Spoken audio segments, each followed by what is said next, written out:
मंच पे एक आर्टिस्ट एक कलाकार दूसरे कलाकार से सिर्फ मजाक करता है ताकि आप लोगों ने ही पवन सिंह को गायक बनाया और आप लोगों ने ही पवन सिंह को नायक बनाया, तो मेरा भी फर्ज बनता है कि कभी दुखी हो जाऊं, कभी हंस दूं, कभी हंसा दूं।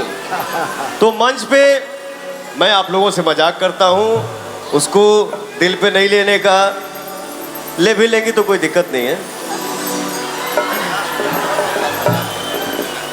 लव है सीरियस बैक पगली छोट देवर है, हम मजाक कई सकीला। हाँ भाई, बिल्कुल आपका हक है।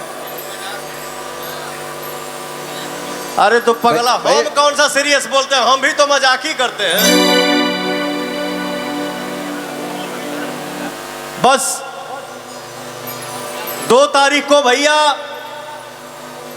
हमारा ट्रेलर रिलीज होता।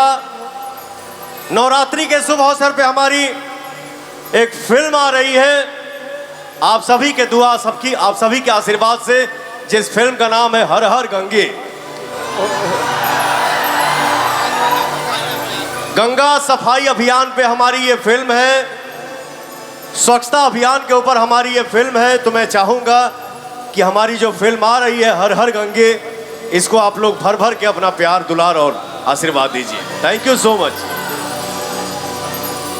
ये मुहवा ओढ़नी से बांध के ना है जाना चीन्ह में देर हो जाएगी ना, तो ये बहुत पुरान हो गए रे पगला, इसका लिस्ट है नहीं मेरे पास। मुहवा ओढ़नी से बांध के ना कि बॉडी मन करता रानी करे के भेंट कि ओह कॉलेज सबे कि तोहर करब हम बेट।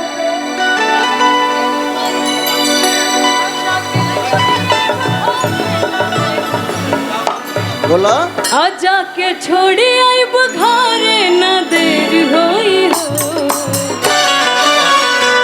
हेलो, तू हमके छोड़े जाइबू? हाँ, हम तो आके छोड़े जाएंगे। पता चली खुदे छूट जाई मेरे पगली।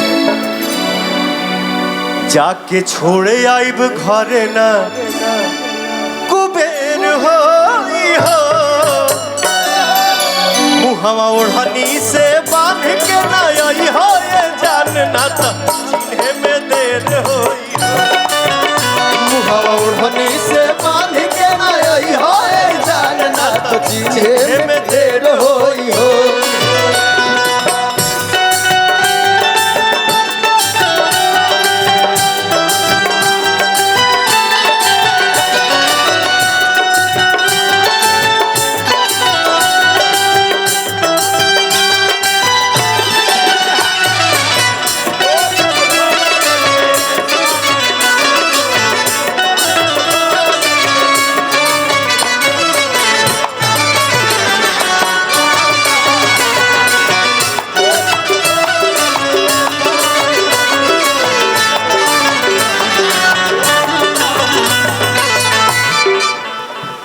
अरे त लुलिया मांगेले,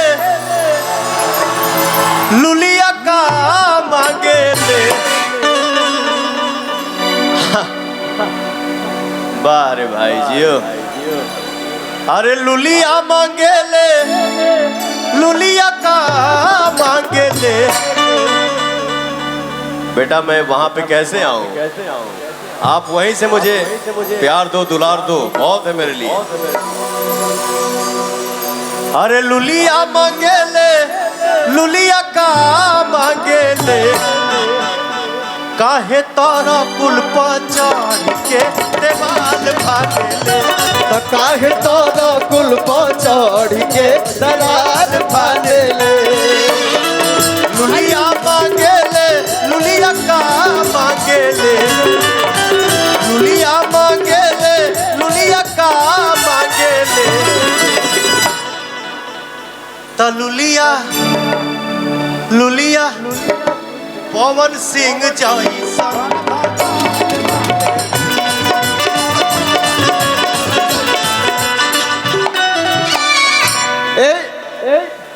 बॉस यही पे आप गाना गाए थे कि दिल धड़काता, दिल धड़काता प्यार में, केहू के प्यार में, केहू के प्यार में, केहू के प्यार में। मन मस्त भइल बा मस्ती में, दिल बैठल प्यार के कस्ती में। मन मस्त भइल बा मस्ती में, दिल बैठल प्यार के कस्ती में। रहेला अखिया हर पल इंतजार में। दिल धड़कता, दिल धड़कता, धर धर धर सोना के प्यार में, डिम्पल के प्यार में। ए सुन, लुलिया मांगेले, लुलिया का मांगेले? लुलिया पवन सिंह जैसन। अरे लुलिया पवन सिंह जैसन भातार मांगेले, तो लुलिया पवन सिंह जैसन भातार मांगेले। आहर मांग लेना लुलिया पार मांगे, आहर मांग लेना लुलिया पार मांगे।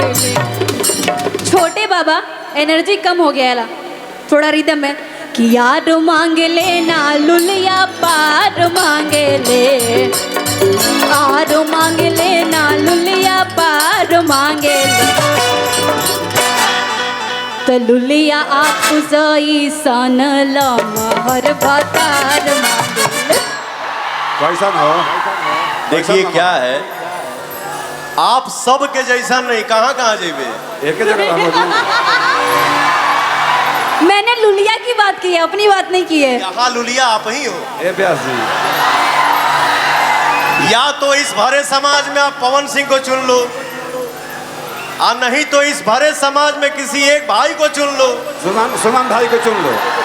आपने ऐसा क्यों बोला? आप तो अरे बाप रे बाप, कहाँ सुमन भैया को चुन लो। पागल, दिमाग फाट जाएगा।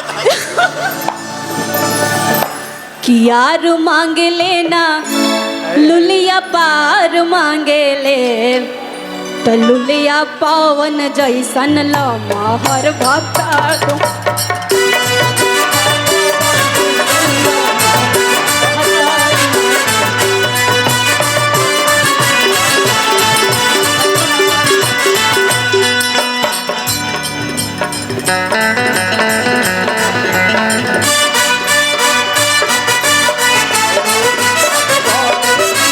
जोइलू दुनिया के छोके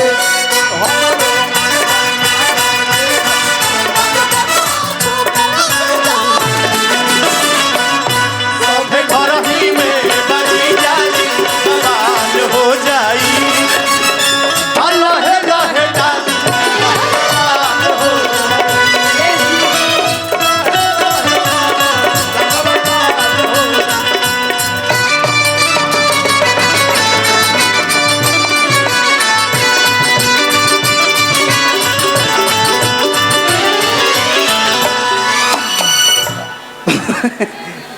सुन बेटा, मुझे बहुत खुशी होती है दुनिया के किसी भी कोने में आदमी खड़ा रहता है, बहुत खुशी होती है। कोई सिंगर देवी गीत गाए, सैड सॉन्ग गाए, उसको इतना प्यार मिलता है। लव यू सो मच मेरे भाई लोग। एगो इनकर शिकायत बा भैया,